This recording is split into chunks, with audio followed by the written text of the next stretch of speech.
Boa noite, pessoas. Sejam todos muito bem-vindos. Estamos aqui para mais um programa Interação. Sempre trazendo para vocês, com muito carinho, com muito cuidado, algumas questões sobre as múltiplas inteligências e, no segundo momento do mês, trazendo a questão da interação para a gestão de sala de aula inclusiva. Esses dois temas irão nos acompanhar até dezembro deste ano. É uma honra estar aqui, é uma honra poder... Oi, Patrícia, boa noite! Como está, querida? Tudo bem? E o bebê? Está bem também? Ótimo, bem-vinda, minha querida. Boa noite a vocês, participantes. Esse programa só existe porque temos pessoas fiéis que nos acompanham e que estão sempre conosco. Esse programa é feito para vocês. Então, hoje, a Lívia foi a primeira pessoa a entrar. Muito obrigada. Depois, a Eliana, a Bernadette. Vocês podem colocar para a gente no chat qual é a cidade que vocês estão? Porque assim unimos mais pessoas pelas diversas regiões do nosso querido Brasil. Sejam bem-vindas. Temos também a Lauane, que nome bonito, diferente, a Sara, a Michele, a Tatiane, a Francisle, nome diferente também, diferente. Boa noite, boa noite. Temos a Cláudia, a Bel, a Patrícia, muito bem. E aí já me perdi, já não enxergo mais. A Francisle, a Tatiana, a Marina, de Jaboticabal. Olha, de Jaú, interior de São Paulo, de Valinhos, sejam bem-vindos. Salvador, ei, Laia, Laia.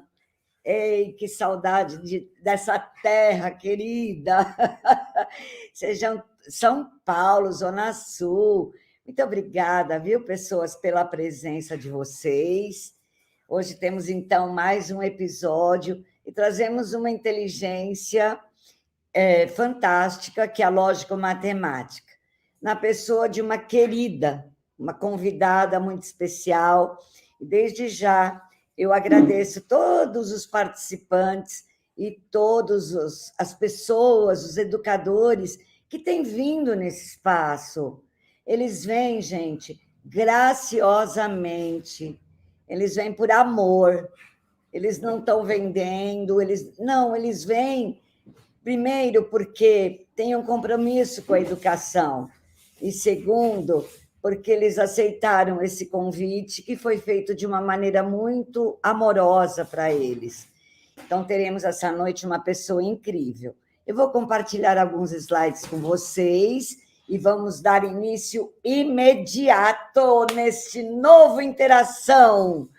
Vamos lá. Vocês desculpem a voz da professora Celinha, é que eu estou com alergia, porque pintei as portas aqui de casa.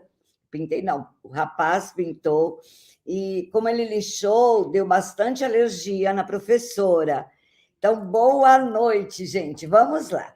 Programa Interação tem um vídeo, vocês sabem, eu passo toda vez, porque sempre tem alguém novo chegando.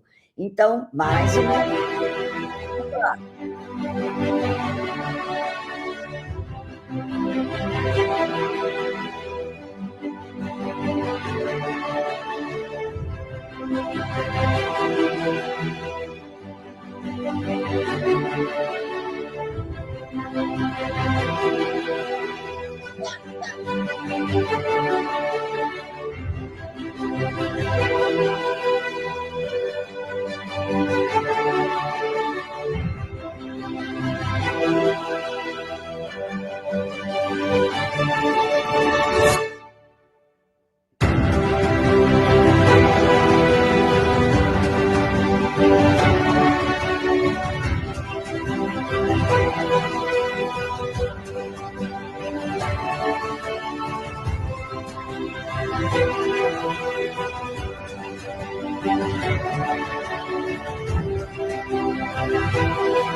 Então, como vocês viram no vídeo, novamente, essa interação tem fundamentação teórica em Vygotsky, que sempre nos coloca que todo o processo de construção do conhecimento, de aprendizagem, se dá por meio das trocas, do meio do ambiente e das pessoas.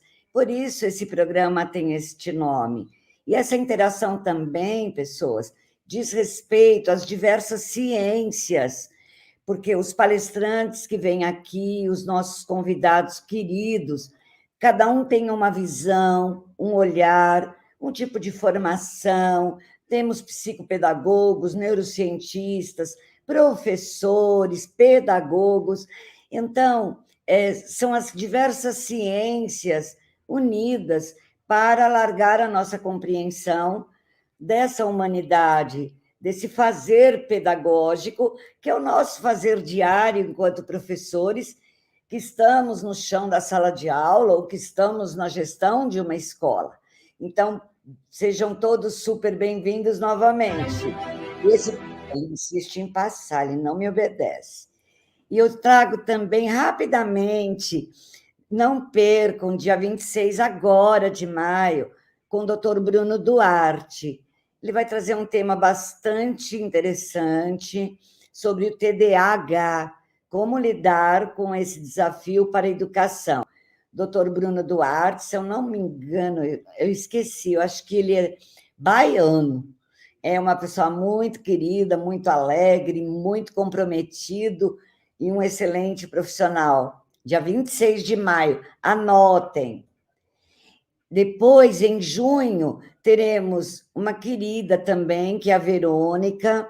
Ela é neuropedagoga e vai trazer a inteligência musical, o papel, né, da neurociência, as contribuições da música para o nosso desenvolvimento. Dia 9 de junho, olha as festas juninas chegando.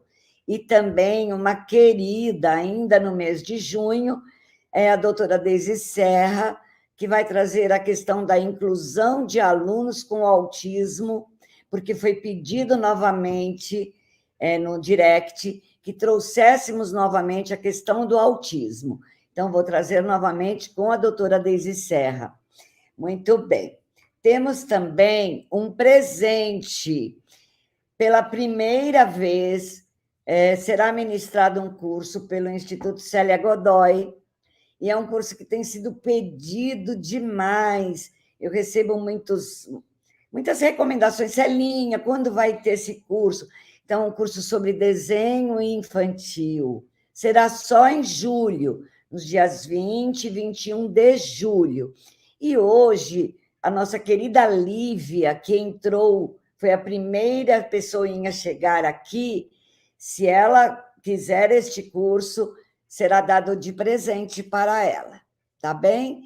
A segunda colocada também, a segunda pessoa que chegou também receberá esse presente. E a terceira também. Mas vocês poderão optar por 3 cursos, ou o desenho infantil, que será no Instituto Célia Godoy, ou pedagogia de projetos, que acontecerá em julho, ou práticas exitosas, é uma noite só, que acontecerá no mês de junho, ambos no CIESP, tá bem? Depois eu vou passar o contato para vocês ligarem e confirmarem a presença. Depois eu falo o nome das 3 primeiras menininhas que chegaram aqui. Muito bem. E hoje, então, 12 de maio, múltiplas inteligências em pauta. Nós começamos a pensar sobre a matemática, sobre a influência da matemática na nossa vida. Eu quero que vocês saibam, pessoas, que eu, professora Celinha, sofri muito por conta da matemática. Eu realmente não compreendia a diferença da adição e da subtração. confundia a questão de resolução de problemas. A mamãe me dava croques na cabeça, aprende, menina, mas era delicado. E tive professores que me fizeram odiar a matemática. Então, é uma inteligência que eu só descobri com o tempo a potencializar em mim mesma, porque a escola deixou rastros muito ruins de fracasso na minha vida. Por isso, hoje, vamos trazer com a Fabrícia um outro olhar. Então, nesse momento, eu convido Fabrícia Biaso, nossa querida convidada, para entrar e participar. Boa noite! Oi, Celinha, boa noite, meninas. Patrícia, boa noite. Que prazer, Celinha. Muito obrigada pelo convite. Obrigada, Ciesp, por mais essa oportunidade. E é sempre muito bom participar com vocês, com esses professores que estão sempre juntos, não é, Celinha? Sempre nos apoiando, sempre participando, buscando formação. É esse perfil que nós precisamos. Então, boa noite, obrigada pela acolhida e vamos lá trabalhar. Querida, boa noite, meninas. Gratidão em nome de Ciesp, meu nome. Eu sei da sua vida corrida. Muito obrigada por você estar aqui. Então, eu vou passar esse vídeo. E aí damos início. Essa menina é um espetáculo. Vocês vão amar o trabalho dela. Quem já conhece sabe. Quem não conhece vai ficar encantado. Vamos lá.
Ai, Que lindo, depois de Celinha.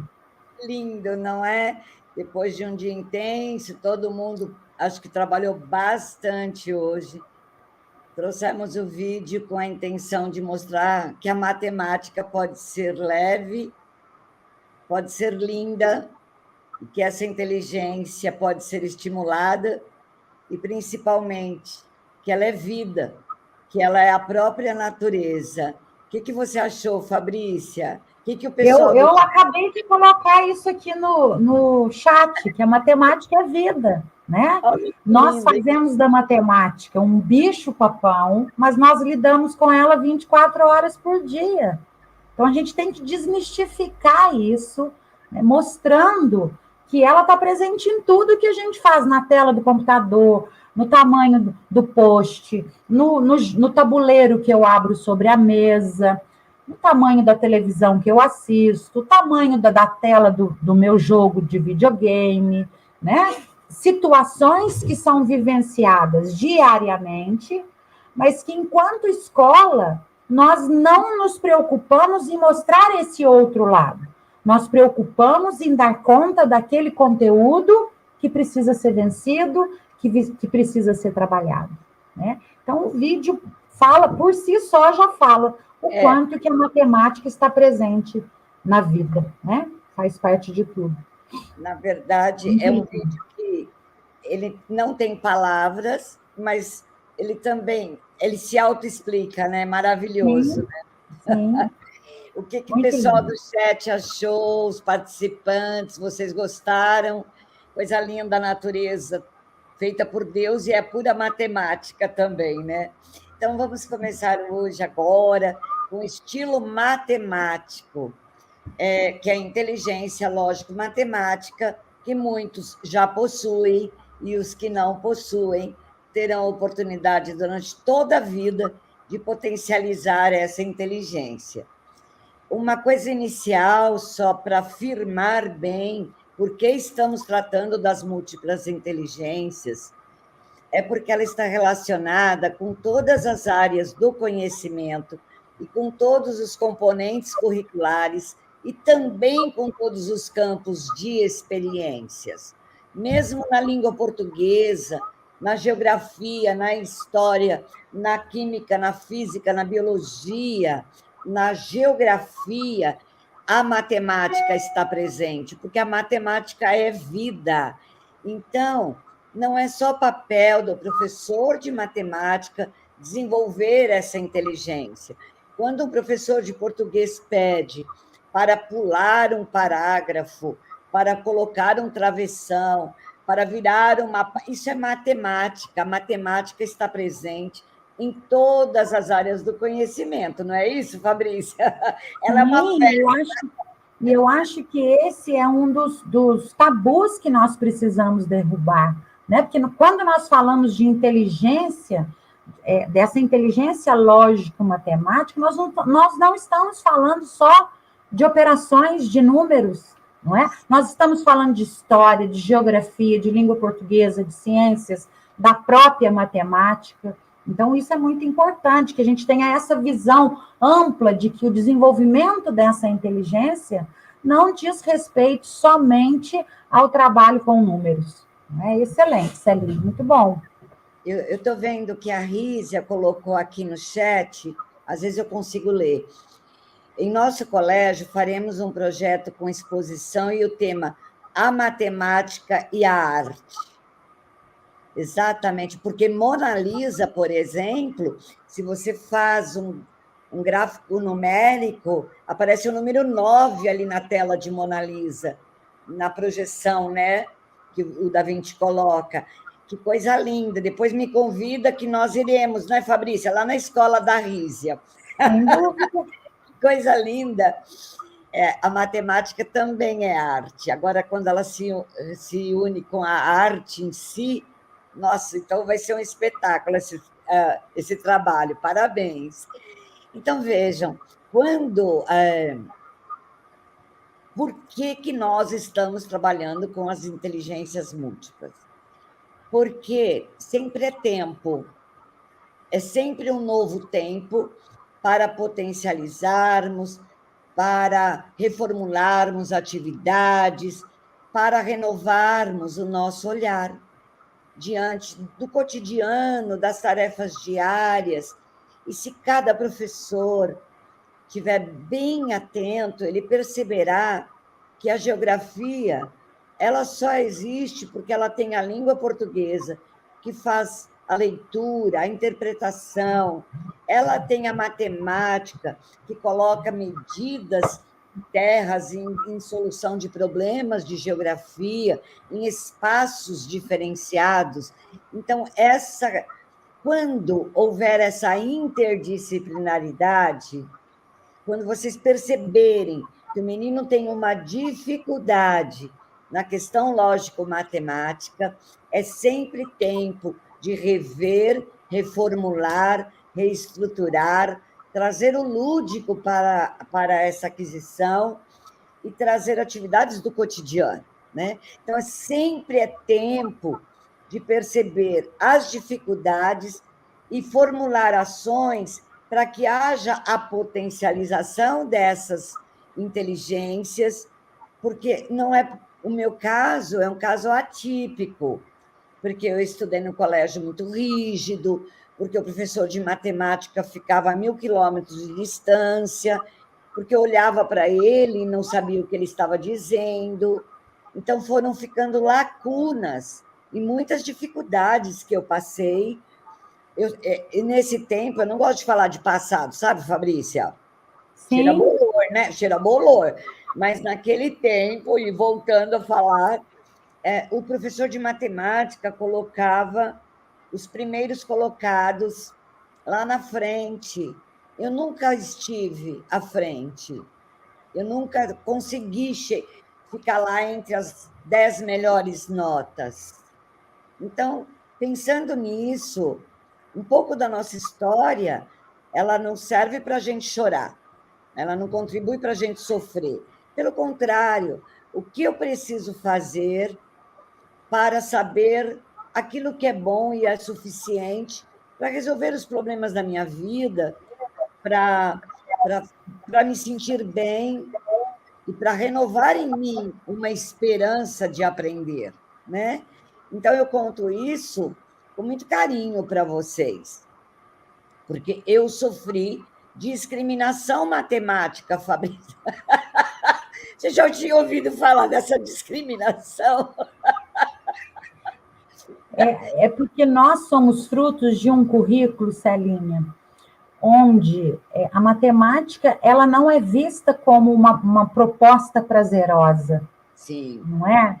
Ela é imposta como um currículo a ser cumprido, com requisitos importantíssimos para o vencimento das próximas etapas. E isso, de certa forma, acaba por fazer com que tenhamos muito medo de enfrentar aquilo que a gente enfrenta todos os dias, porque ela está presente em tudo que é situação que nós vivenciamos. Está aí a prova de que um colégio vai fazer uma feira com relação à matemática, estabelecendo uma relação da matemática com a arte.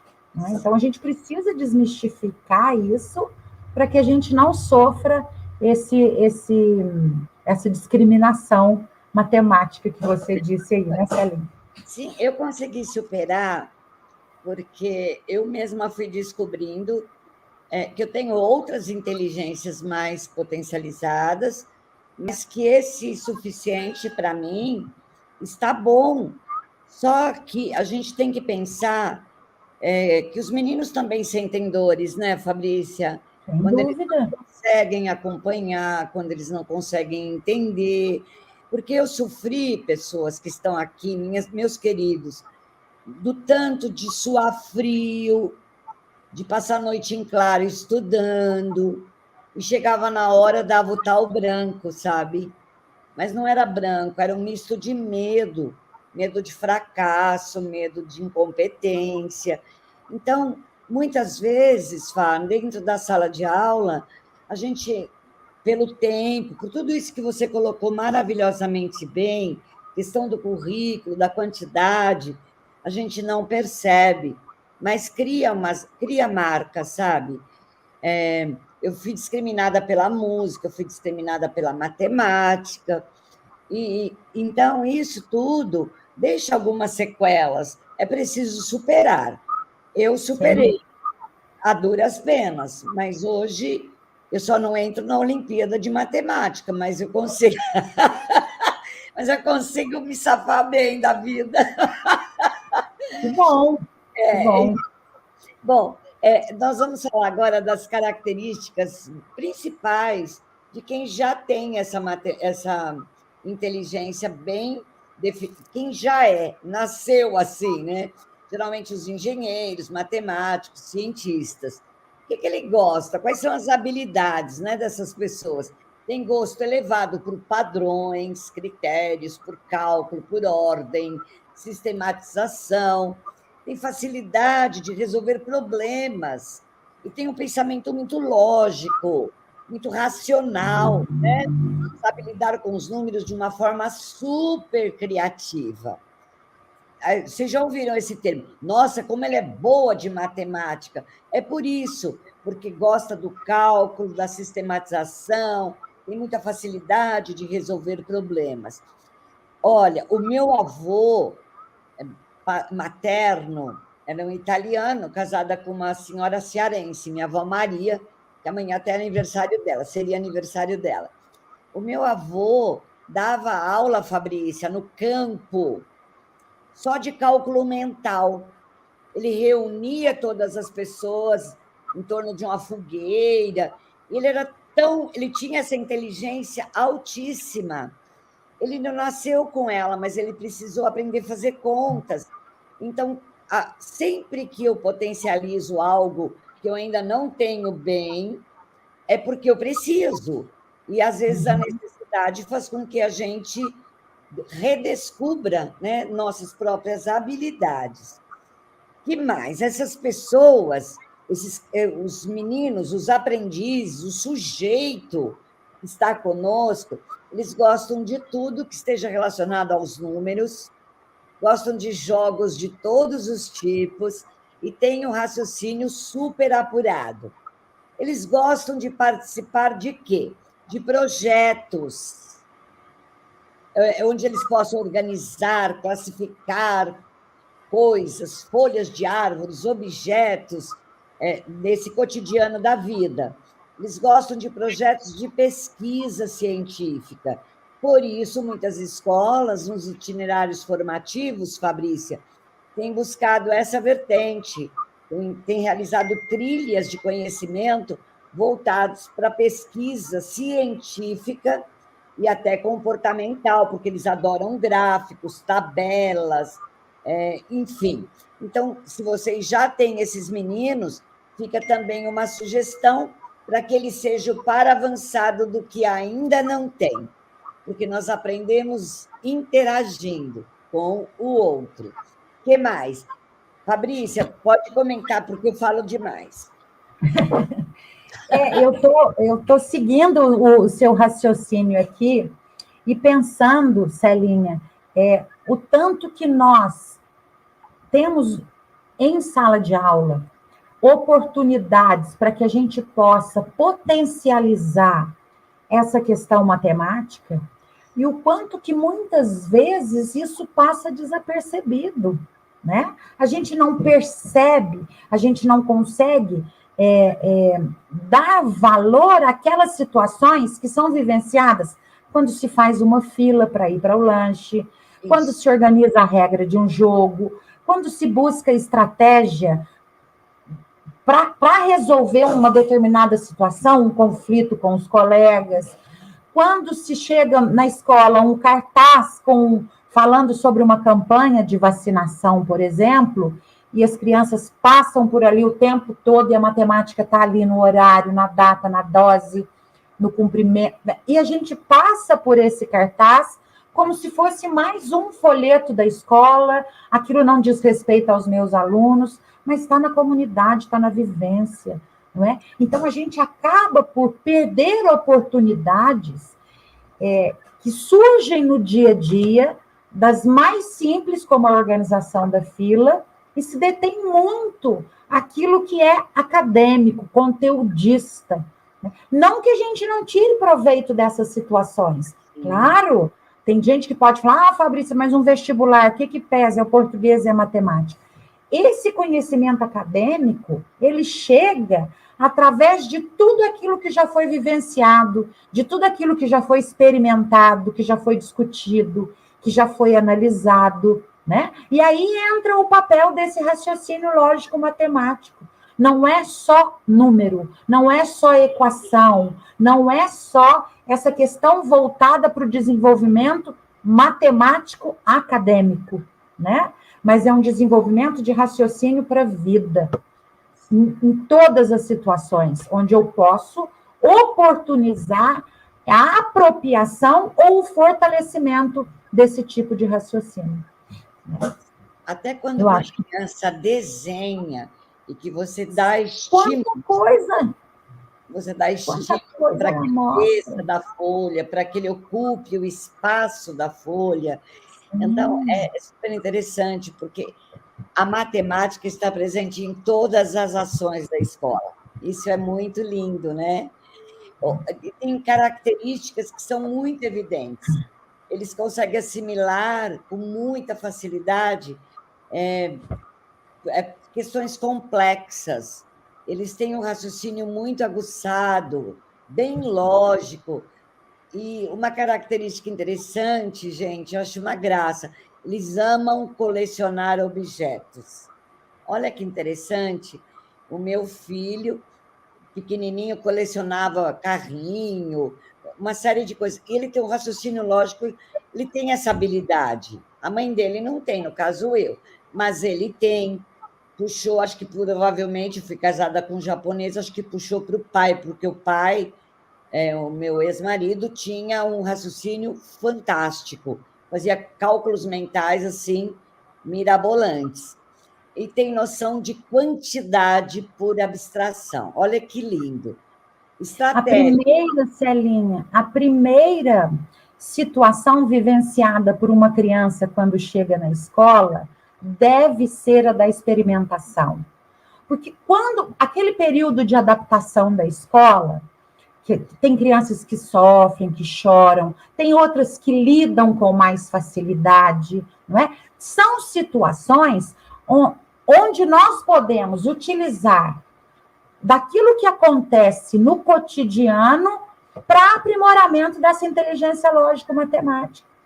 O tempo que a mamãe vai voltar, daqui a pouco a mamãe volta, o que é o daqui a pouco? O que é mais tempo, menos tempo? Né? O que é estar naquele espaço? O que aquele espaço representa? Então, são situações vivenciadas e que nós ainda não conseguimos entender e valorizar o quanto que é a partir dessas experiências e das experimentações mesmo de pôr a mão na massa, de sentir, de apalpar, de fazer uma coleção, de ver se é de papel, se é fino, se é grosso, se é grande, se é pequeno. Essas são as possibilidades que nós temos iniciais e que não podem ser desperdiçadas.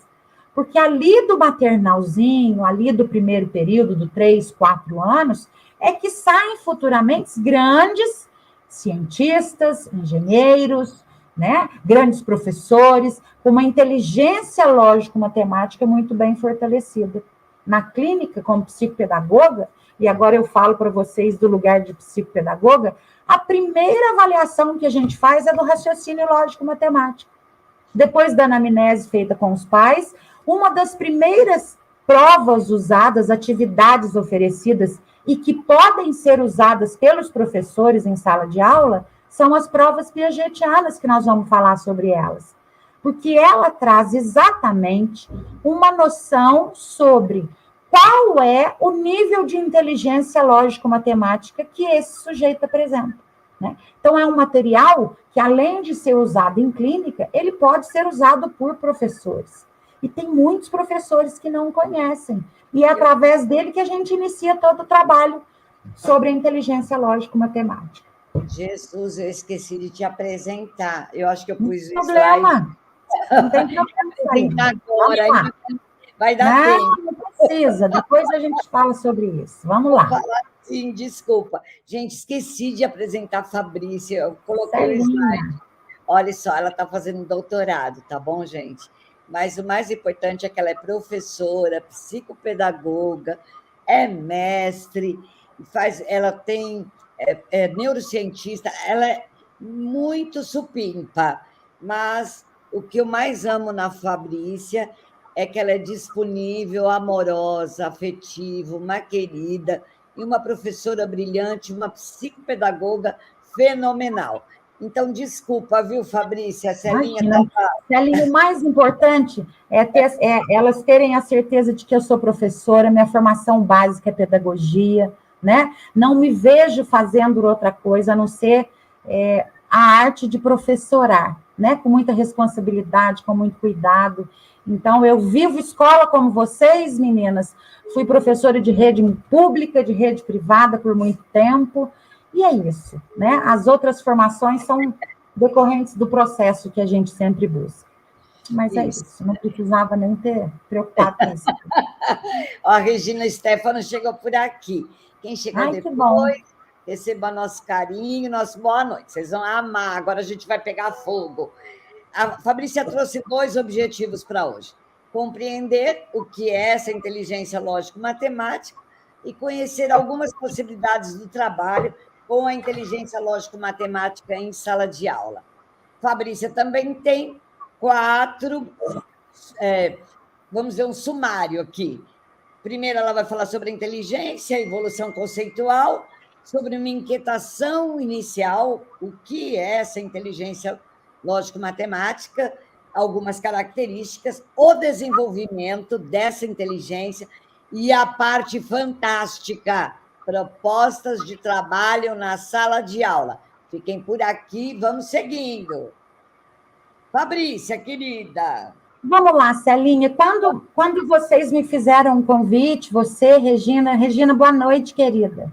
Obrigada mais uma vez pela oportunidade.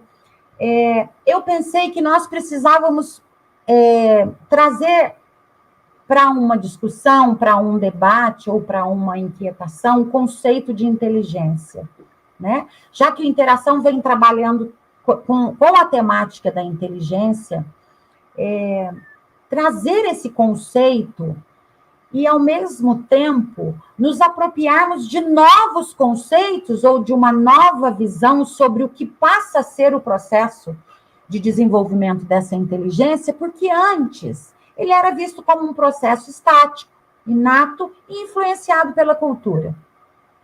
Ele não cai por terra, ele só muda uma vertente quando Gardner estuda as inteligências múltiplas e nos fala que a inteligência é um processo, tem a influência, sim, pela cultura. A gente já nasce com uma predisposição a esse desenvolvimento da inteligência, né? Mas essa visão plural da inteligência hoje é de suma importância, principalmente porque essa teoria vem mostrar que nós temos diferentes tipos de inteligência e diferentes potenciais cognitivos. Nós temos crianças que têm muita facilidade na língua portuguesa e têm uma dificuldade tremenda de relacionamento pessoal. Mas o que a língua portuguesa tem a ver com relacionamento pessoal? São inteligências categorizadas por um grande estudioso e que vem nos alertar que, enquanto escola, nós precisamos, a partir de então, termos a consciência de que todos nós temos capacidade de desenvolver a inteligência. Todos nós temos essa capacidade de aprender. E nós precisamos, como professores que somos e mediadores do processo de desenvolvimento dessa inteligência, percebermos os diferentes tipos e os diferentes potenciais cognitivos que nós temos. Então, nós vamos ter crianças com mais facilidade na inteligência musical, tem criança com mais facilidade na inteligência lógico-matemática, tem outras com menos facilidade na lógico-matemática e mais facilidade numa outra inteligência. E nós, enquanto escola, depois de um processo pandêmico, nós precisamos ter consciência de que esses potenciais cognitivos modificaram muito, Celinha. Sim. Essas crianças, esses alunos, esses sujeitos, eles passaram por uma situação onde eles tiveram que fazer uso, na marra, entre parênteses, por exemplo, de uma inteligência emocional. Eu saí da sala de aula, vim para uma tela, ou fiquei 2 anos afastado, só recebi atividades em casa. Então, outras inteligências essas crianças precisaram desenvolver. Nós, professores, fizemos um exercício tremendo e descobrimos potencialidades em nós mesmos que nós não conhecíamos. Muita gente começou a bordar, muita gente começou a cantar, muita gente começou a estudar mais, muita gente fez uso desses jogos eletrônicos, dessas brincadeiras de celular, passava tempo e tempo nisso. Por quê? Porque essa amplitude de inteligência veio à tona. E nós, então, precisamos, pode passar, Celinha, por favor, compreender que essa teoria da inteligência, ela traz grandes contribuições para o processo acadêmico. Um deles é o reconhecimento dos estilos de aprendizagem. Cada sujeito tem o seu próprio estilo, com dificuldades e com facilidades em várias áreas do conhecimento, em várias áreas cerebrais. Eu tenho mais facilidade de estabelecer conexão cerebral matemática do que português. Fabrício, para escrever um artigo, agora no doutorado, não consigo fazer do jeito que as pessoas pensam que é. Está fazendo todo doutorado, escreve com facilidade. Tem uma dificuldade tremenda na linguagem na língua portuguesa, no sentido de elaborar, de escrever, de revisitar o texto, de saber se o outro vai entender. Mas, por outro lado, tenho facilidades em outras coisas. Você, Celinha, extremamente criativa, extremamente organizada, né? Quem trabalha junto com você sabe disso, do seu cuidado. Então, é um outro estilo que você domina, que talvez o outro não domine. Uma outra contribuição é que nós temos diferentes maneiras de aprender. Então, nós, professores, e a teoria das inteligências aponta isso, inclusive a lógica e a matemática, aponta que nós, professores, precisamos entender que tem criança que é visual, tem criança que é auditiva, tem criança que precisa da fala, tem criança que é sinestésica. E cada vez que essa informação chega, ela chega de diferente forma para cada sujeito, porque cada sujeito é único. Cada um tem a sua maneira de aprender. E ela vai nos possibilitar a elaboração de estratégias metodológicas diferenciadas. Nós não vamos deixar de cumprir aquilo que precisa, enquanto academia, enquanto um currículo a ser vencido, a ser trabalhado, mas nós vamos criar estratégias para que isso aconteça de maneira mais significativa. E as inteligências lógico-matemáticas fazem parte do reconhecimento das habilidades cognitivas. Né? Quando nós falamos de inteligência, nós estamos falando de cognição. Então, essas são as contribuições que a inteligência lógico-matemática traz. Tem 2 questões aqui fantásticas, sua fala. Quando a gente pensa em estilos de aprendizagem, a gente pode até pensar nos próprios sistemas representacionais ou nos canais de comunicação também, do menino visual, do auditivo, não é isso? Do sinestésico, porque eles aprendem cada um, como você disse, de uma forma. E tem 2 questões bem bacanas. Novamente, a Rízia trazendo uma contribuição, ela tem a impressão que na educação infantil o conceito matemático é mais fácil e super lúdico, porque a criança aprende com jogos e tal. Quando eles seguirem, deve ser, sentirão que a profundidade é profunda. Gostei. Me ajudem. É isso mesmo, né? Eu acho que Rízia está bem, porque parece que a matemática, que era uma maravilha, uma brincadeira, aprendendo, experienciando, se transforma no martírio no trauma. Sabe por que, Celinha, que ela se transforma nesse martírio? Porque a gente perde essa capacidade de lidar com o raciocínio lógico de maneira criativa. Sim. Nós passamos a exercer a academia matemática. A gente preocupa com... Eu lembro de uma vez que eu fui numa determinada prefeitura fazer um trabalho, e aí era uma atividade, uma apresentação de uma atividade desenvolvida em sala, que era um debate para que a gente pudesse identificar se era uma atividade significativa ou não. E aí tinha lá, primeira questão, arme e efetue, né? E aí tinha 20 operações para armar e efetuar. Tudo bem, ela pode ser significativa. Aí a segunda questão era, continue armando e efetuando. Gente, como é que não mata um processo de desenvolvimento lógico? Não é?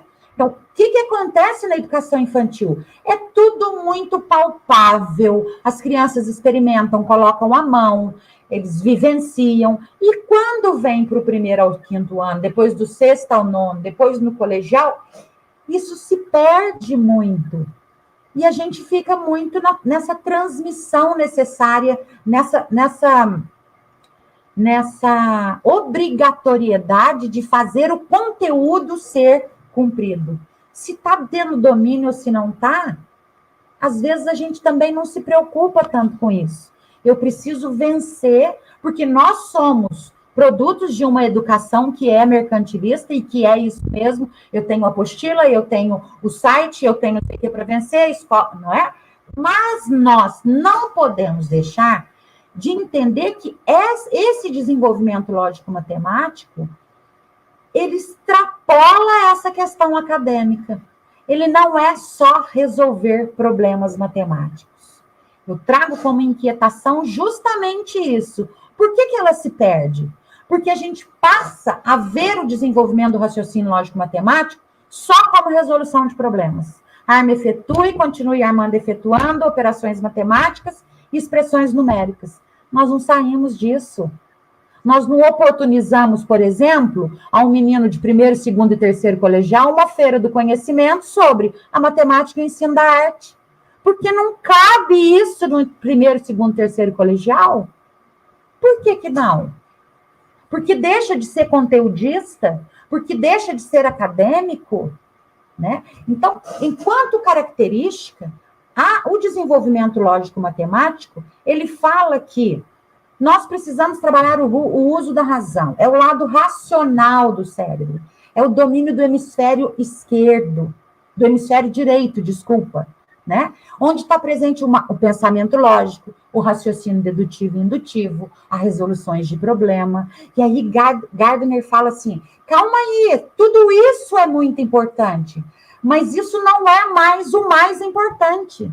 Isso compõe um conjunto de estratégias que são necessárias e precisam ser trabalhadas e fortalecidas na escola enquanto processo de aprendizagem. Então, é essa a visão que a gente precisa ter, Celinha.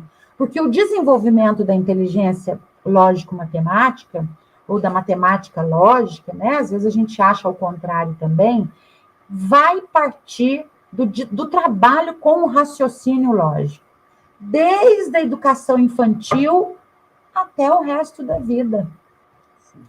Aquela frase que a gente fala assim, a gente aprende muito mais pela dor do que pelo amor, ela é muito interessante, porque, olha só, o dor aí, não nesse peso que a dor traz, mas aquilo que me desafia gera um desconforto.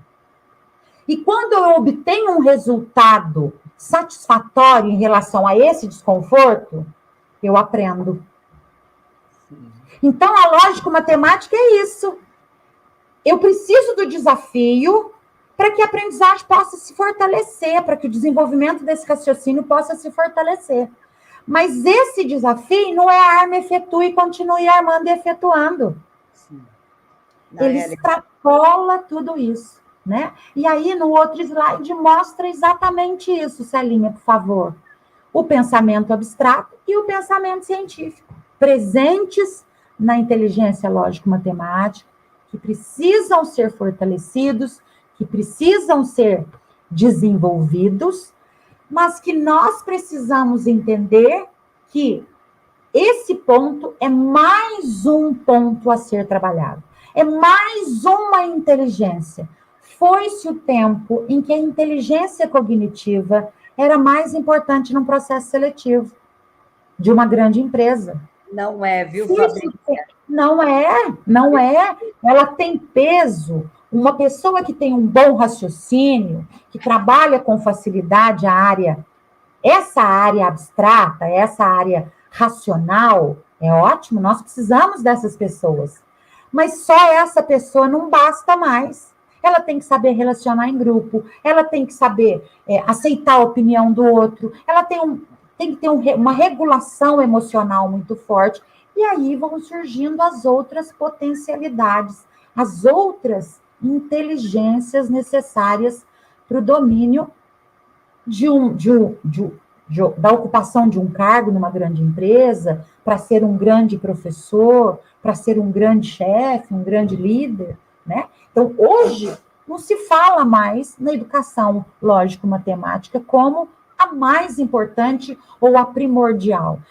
Ela tem tanta importância como qualquer outro tipo de inteligência. E é isso que a escola precisa se atentar. Vou te dar 2 exemplos. Eu sempre conto esse caso porque foi um marco na história do Enem. No Enem, Fabrícia, perguntaram,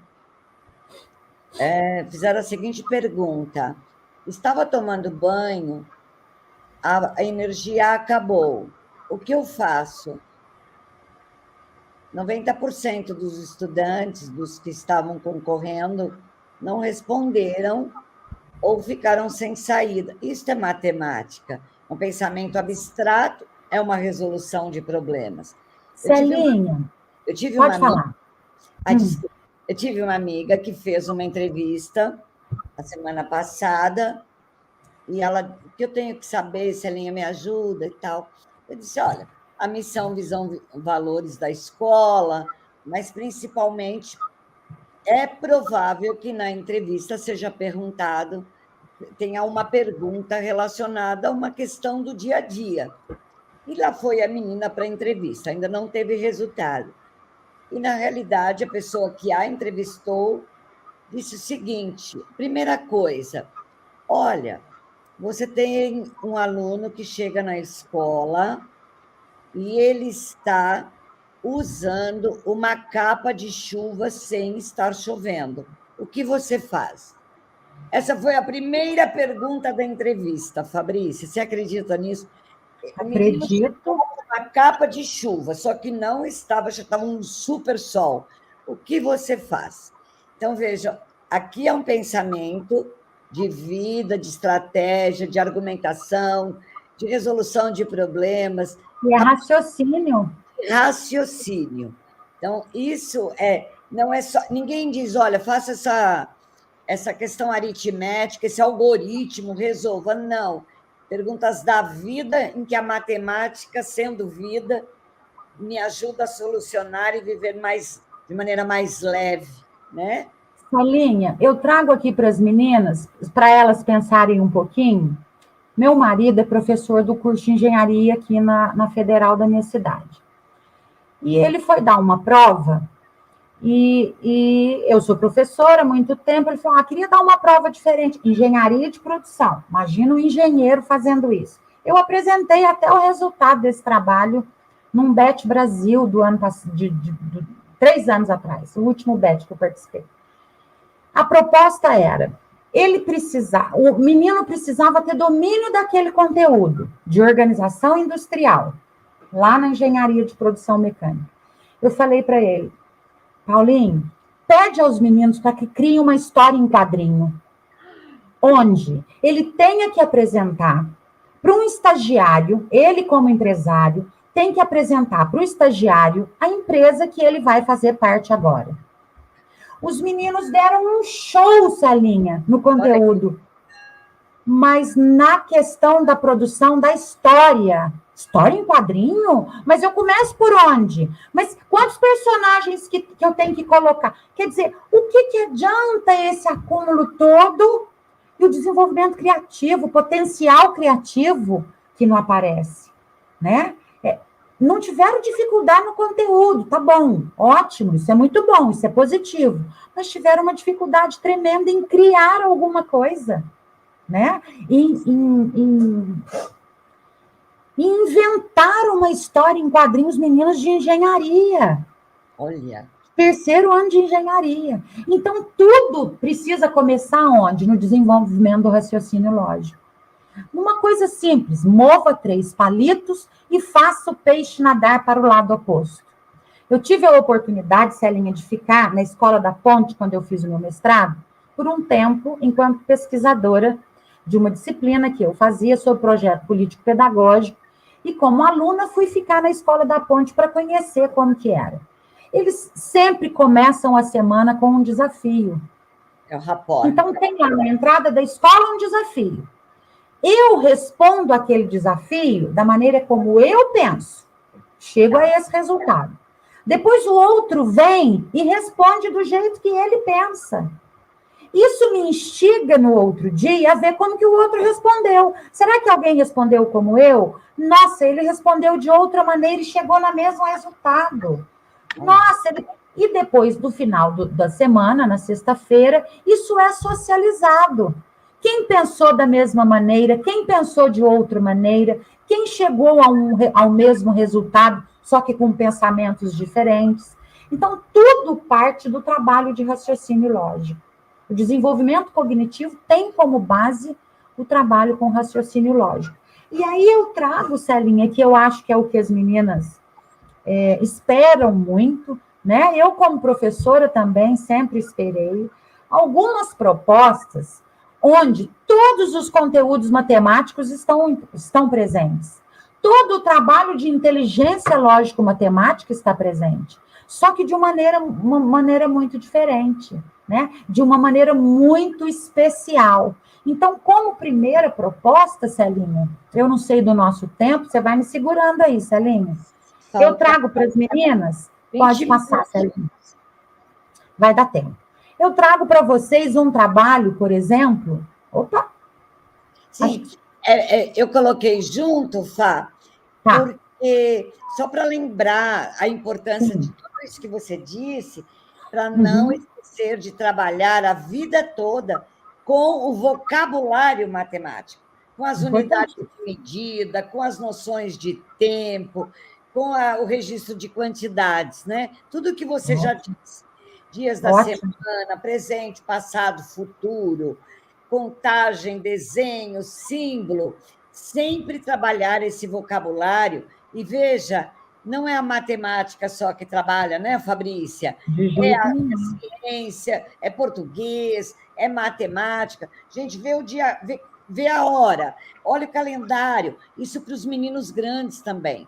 Outro dia vi um jovem, ele não sabia olhar, ver a hora no relógio de ponteiro, só no digital, pelo celular. Então, sempre é tempo de trabalhar com esses meninos para potencializar. E também não esquecer de trabalhar o vocabulário de grandezas, de espaços, de medidas. Então, voltando, unidades de medida, noções de tempo, está tudo lá na BNCC, viu, gente? Lá nos campinhos de experiências maravilhosos, identificação e registro de quantidades, grandezas, noções de espaços, de medida, dentro, fora, comprido, maior, menor, etc. São então, conceitos, Celinha, abordados lá nas provas operatórias do Piaget, e que começam lá com 3 anos de idade, não é? Quem mamou mais, quem deixou mais mamar na mamadeira, quem tomou o copo todo de Nescau, quem não tomou, quem comeu mais, olha, ele ganhou mais peso, ele vai ficar mais forte. Então, essa ampliação do vocabulário é espetacular, né? E esse trabalho com o vocabulário é fundamental. E a gente pode começar isso lá na educação infantil, lá no berçário, não é? Sem desistir do processo, né? Começar com a organização de gráficos básicos. Eu gosto muito daquele trabalho que nós fizemos juntas, né, Fabrício? O curso de TDAH. TDAH. trabalhamos com diferentes formas, dividindo um sulfite em várias partes, construindo pequenos gráficos, quantos meninos temos hoje, quantos meninos, registro e comparação de numerais, classificação. E é bem importante frisar, né, Fabrícia, que a discriminação visual é completamente diferente da classificação, que a classificação é um critério pessoal, individual, ela não é um dado posto. Pegue o lápis azul. É quando o professor diz, organize esses materiais. E o critério, dentro desse processo de construção lógico-matemática, é sempre interior. Por isso, tem muita gente que tem gaveta bagunçada. Seu armário é organizado, dona Fabrícia. A dislexia, TDAH, amor de mãe, dona Samanta entrou aqui. Quando você diz Celinha organizada, Celinha organizada, eu ponho ela doidinha. Vamos organizar, eu falo, vamos organizar, porque eu tenho dificuldade para organizar, então eu me cuido. Então, a classificação é um critério interior. Quem não sabe classificar tem gaveta bagunçada. Pronto. Nós vamos lançar um curso do CIES, Celinha, sobre as provas operatórias de Piaget. Amo de paixão. Vamos fazer, Celinha, para as meninas, que essa formação, ela vai dar um arcabouço teórico muito importante para o trabalho com a questão da inteligência lógico-matemática. Né? Porque ela fala da seriação, da conservação, da classificação, medidas de peso, de tudo, né? É uma formação muito boa. Depois a gente pode combinar com as meninas, quem tiver interesse, né? E a gente oferece essa formação para elas. Eu tenho as provas de Piaget para formação moral da criança. Amo. Sim, tem várias, né? Sim. Também trabalhar a questão da seriação, com a diversificação de materiais e com a discriminação visual. E aí a gente traz o primeiro grande exemplo, né, Fabrícia? Sim. O mais importante é fazer um livro, anotem essa dica, livro do cotidiano, que tem que ter um nome belíssimo, maravilhoso, lindo de viver, e você vai trabalhar com o que ele já tem, que número ele calça, qual é o número da camiseta dele, é P, mas P equivale aqui, de tanto aqui, de qual idade até a idade, a altura dele, o peso, a receita feita em casa com a mamãe ou na escola, e assim por diante. A idade, a temperatura do dia, o número da casa dele. A sugestão que Fabrícia e eu trazemos é a seguinte: faça um portfólio com esses dados. E aí você vai trabalhando neste lugar, para ir descobrindo onde ele desenha, ele mesmo, coloca a altura, o peso, o número do sapato, coloca o pezinho, e você constrói um portfólio anual. É um registro avaliativo da vida desse menino e das propriedades que ele já possui e que estão no entorno dessa vida, né, Fabrícia? Não é lindo esse trabalho? Lindo mesmo, sem dúvida, Celinha. É isso que eu venho falando desde o início. Nós temos inúmeras possibilidades, onde a matemática é vivida, mas a gente às vezes deixa passar isso, né? A gente não valoriza situações onde ela está presente para já fazer um trabalho com essa inteligência, não é? Pode passar, Celinha. Pode, né? Aí, então, eu trago aqui, meninas, para vocês, um dos jogos de tabuleiro. Ele é tradicional, mas ele é espetacular, né? É a dama, o xadrez, o ludo, o jogo da velha. Então, são os jogos de tabuleiro, eles oferecem um trabalho lógico-matemático incrível. Posição, espaço, tamanho, quantidade, para frente, para conceitos matemáticos, cor, forma, conceitos matemáticos que são importantíssimos. Além de uma outra inteligência, que é a inteligência emocional, né? Que é saber controlar a impulsividade, esperar a vez do outro, não burlar a regra do jogo, mas a matemática também está aí, né? Com conexões e estabelecimento de novas conexões cerebrais e estratégias cerebrais, estratégias mentais, né? Fantásticos. Um outro exemplo que nós temos é o Tangram. Amo. Tem tanto Tangram na escola. E é um desafio incrível, é uma possibilidade de trabalho fenomenal com a matemática, porque envolve tudo que é conceito básico, cor, forma, tamanho, espessura, a noção do espaço, o tempo para desenvolver aquela gravura, né? A criação, criar outras gravuras, inventar histórias, criar enredos. Eu faço um personagem, o outro coleguinha faz o outro personagem, o outro faz o outro, e nós criamos um enredo, uma história com a matemática e a língua portuguesa junto, né? Um outro, pode passar, Celinha? Sim? Eu faço uma mentoria num colégio para trabalhar exatamente com essa questão das inteligências. E agora, no Dia das Mães, eles compraram aquele craft, um rolo bem grande de craft, e colocaram em todo o pátio. E o trabalho está muito intenso, com dama, com Tangram.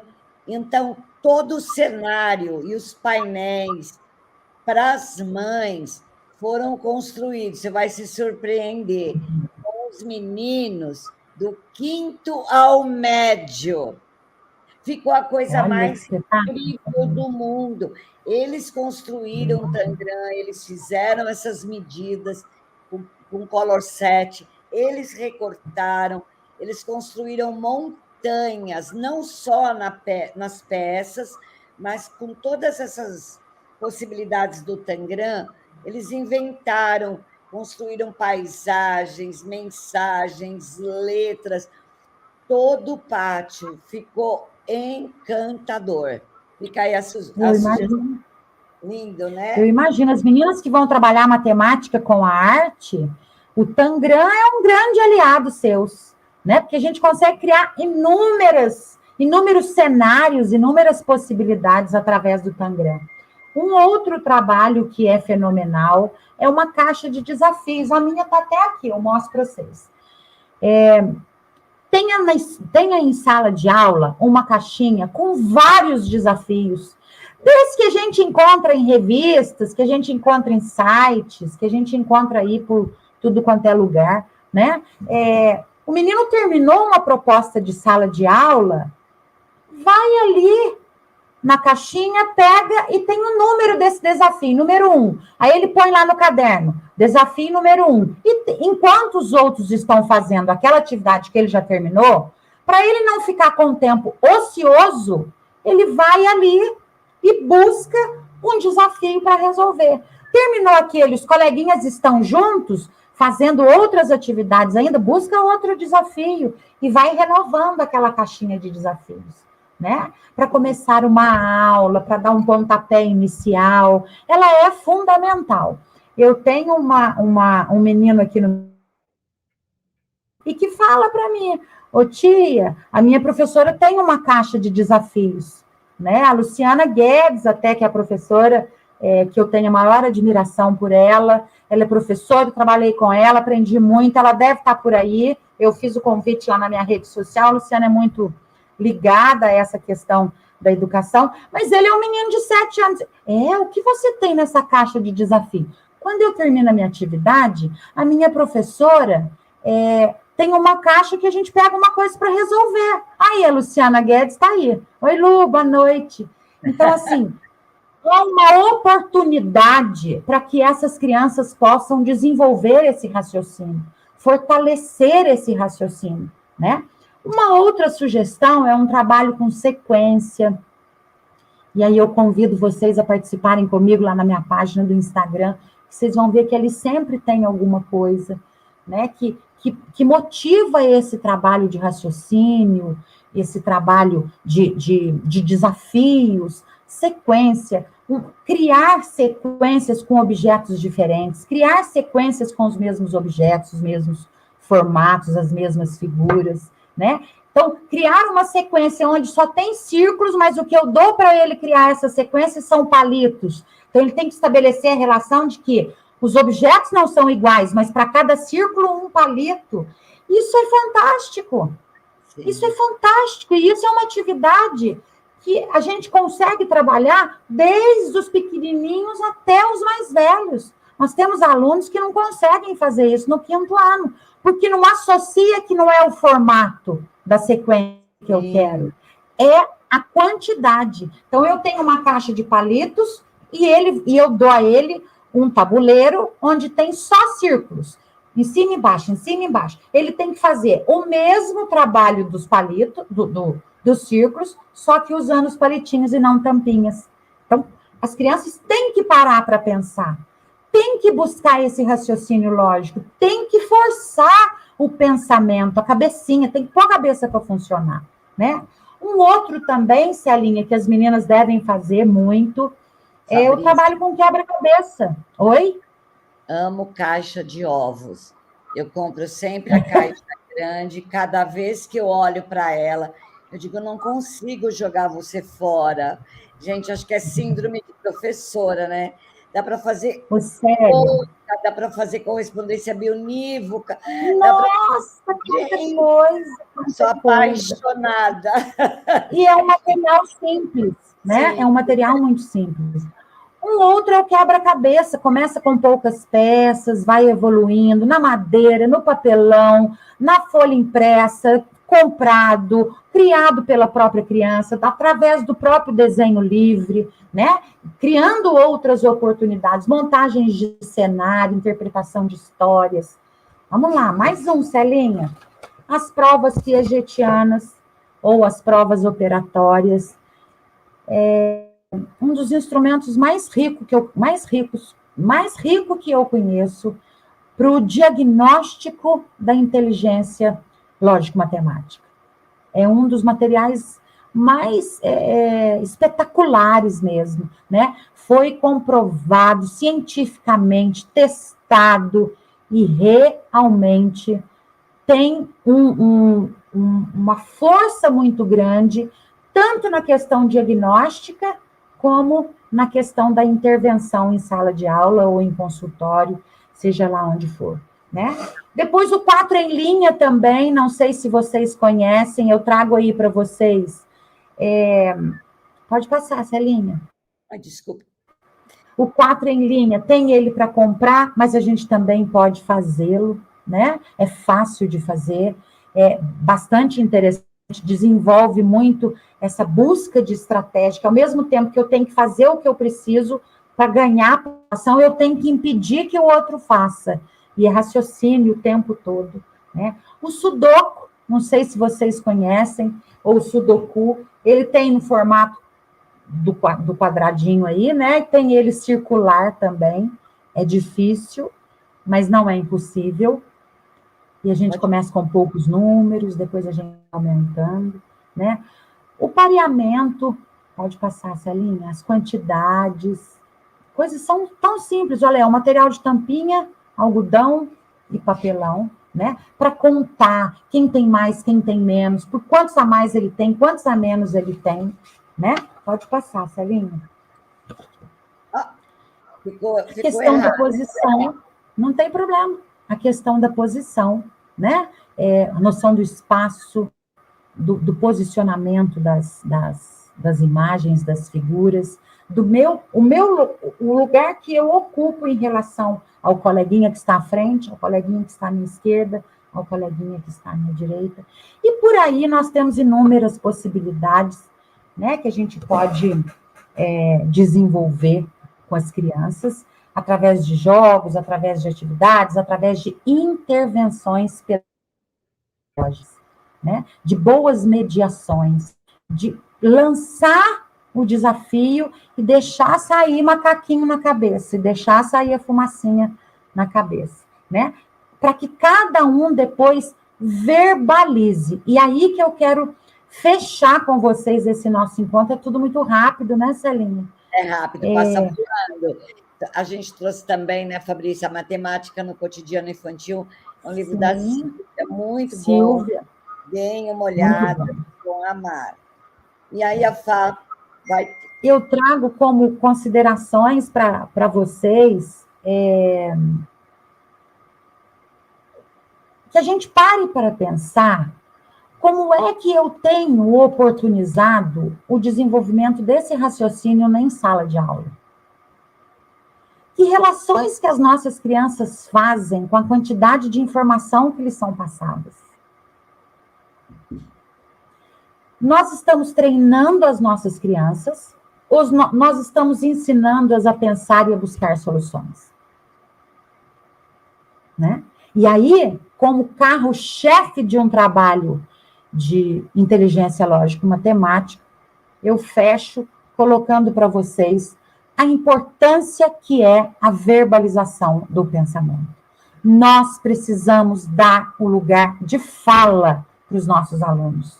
Eles precisam falar como é que eles chegaram naquele resultado. Eu preciso dar a oportunidade. Você resolveu essa operação assim e chegou nesse resultado.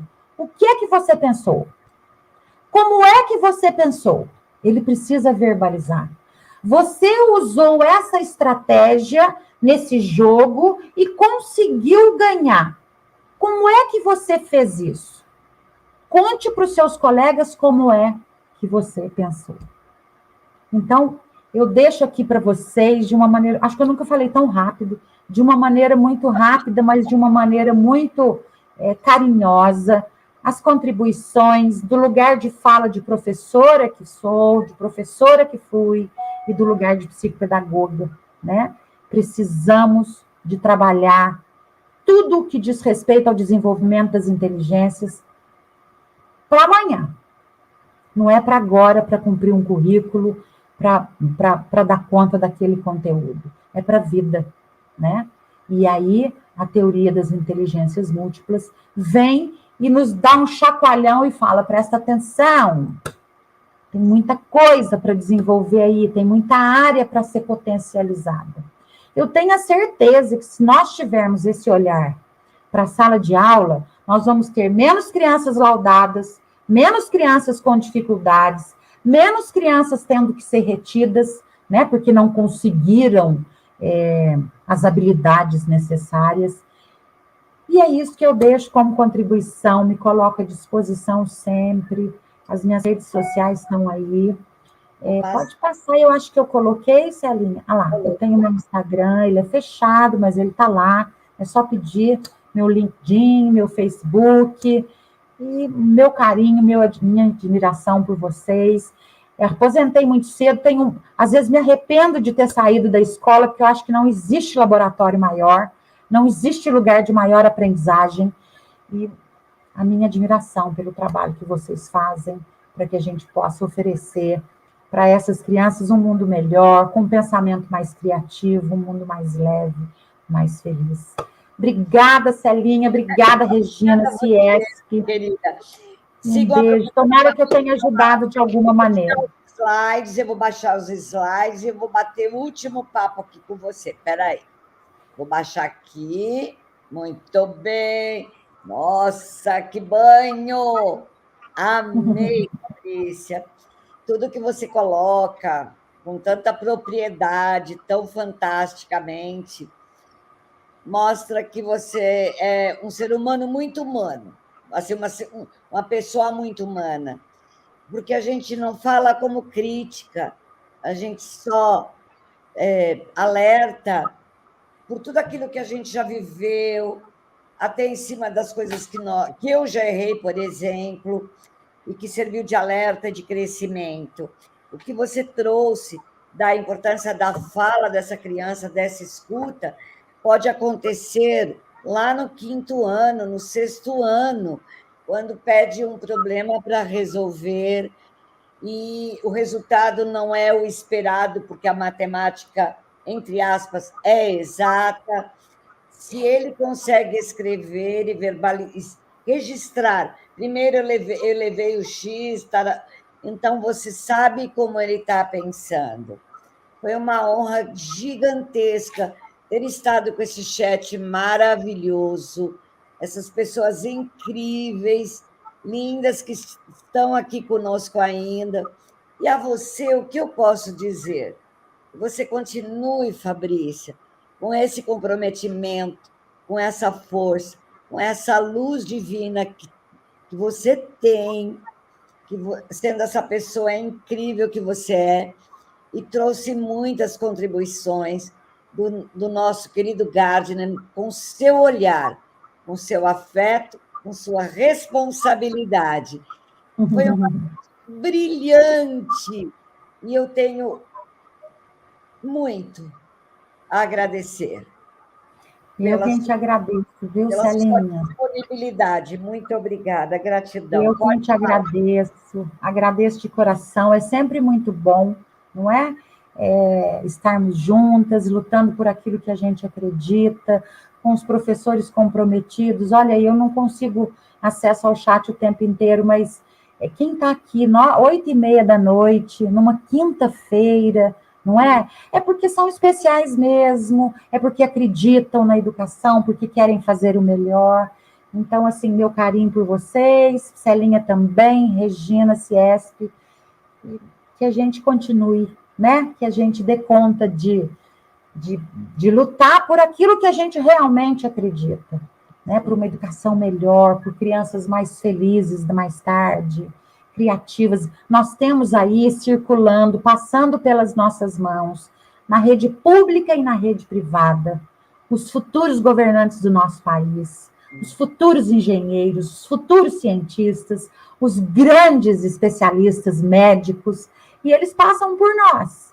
Então, vamos olhar por cada um deles, porque eles que vão dar conta de nós mais tarde, Celinha. Eles que vão comandar, eles que vão governar.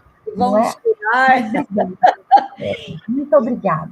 E o mais importante ainda, Fá, é que além desse nosso olhar, que a educação brasileira possa ascender no sentido de valorizar a experiência durante toda a trajetória escolar desse menino.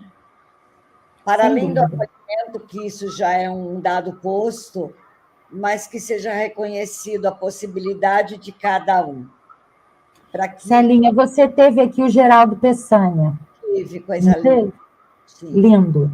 E ele fala, educar é um ato de gentileza, de delicadeza. De persistir com delicadeza. De persistir com delicadeza. Que a gente continue persistindo. É por isso que eu ainda estou trabalhando. Eu venho aqui por inteiro também, sabe, Fá? Tenho certeza. Conta um pouco de mim.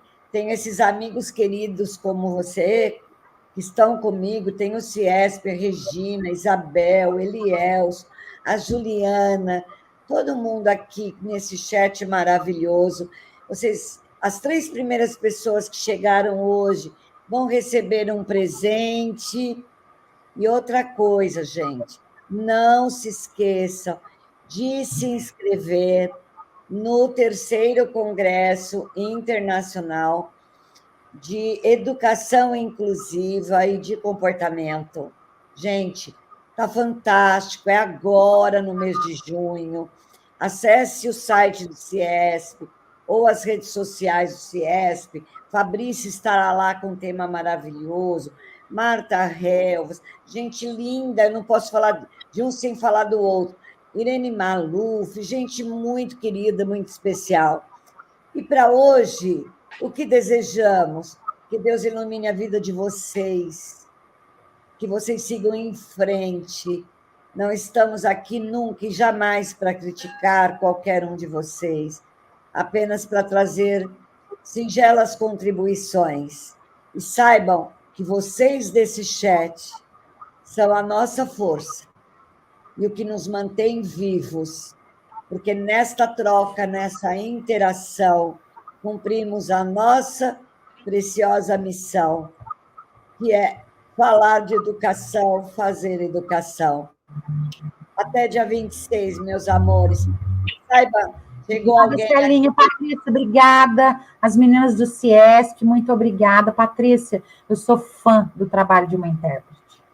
Ela é linda Parabéns, demais. Querida. A Patrícia Parabéns. Que Deus te abençoe muito. Olha aí o bingo. Ele Beijo, sabe a hora que termina. Pessoas do chat, entrem em contato, os 3 ganhadores, com o Ciesp, tá bem? Ou na minha rede social, no Célia Godoy Oficial. Sigam a Prof. Fabrícia, minha amada, minha querida. Muito obrigada, parabéns com Beijo, louvor. gente. Muito obrigada. Celinha. Tchau, Patricinha. Beijo. Tchau, pessoas. Tchau, Beijo. Patrícia. Tchau.